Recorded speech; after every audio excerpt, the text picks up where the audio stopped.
विधानसभेत झालेल्या पराभवानंतर आता शिवसेना उद्धव बाळासाहेब ठाकरे पक्ष स्वबळावर लढण्याची शक्यता आहे। त्यामुळे शिवसेना उद्धव बाळासाहेब ठाकरे पक्ष महाविकास आघाडीतून बाहेर पडण्याची शक्यता निर्माण झाली। उद्धव ठाकरेंनी पराभूत उमेदवारांची चर्चा केली। त्यातल्या बहुतांश नेत्यांनी शिवसेनेने स्वबळावर लढावं अशी भूमिका घेतल्याची माहिती अंबादास दानवे यांनी दिली। अनेकांनी स्वबळावर लढावं असं सांगितल्याचं दानवे म्हणाले।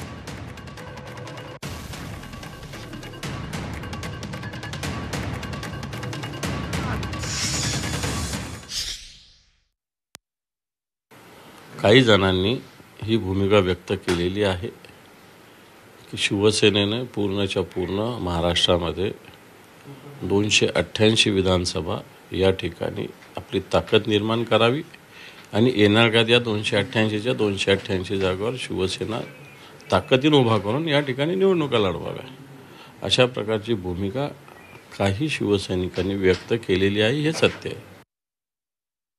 काँग्रेस सोबत राहिल्यानं किंवा राष्ट्रवादी शरद पवार गटासोबत राहिल्यामुळे फायदा झाला नाही असं दिसतं, त्यामुळेच सोबतची भाषा येते असं म्हणता येणार नाही। लोकसभेला सुद्धा आम्ही सगळे सोबतच होतो। त्यांनी जागा जिंकल्या, आम्ही जागा जिंकल्या त्यांनी जिंकल्या ना। पण आता या सगळ्याच्यात विधानसभेत जे सगळे गणित वेगवेगळे झालेले आहेत त्याच्याविषयी प्रतिक्रिया येतील, सगळ्यांच्या कार्यकर्त्यांचे येत असतात।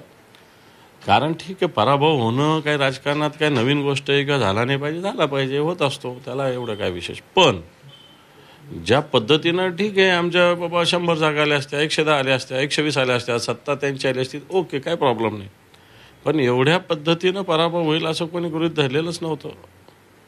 आणि मग या सगळ्या याच्यामधून कार्यकर्त्यामध्ये काही तीव्र भावना येत असतात।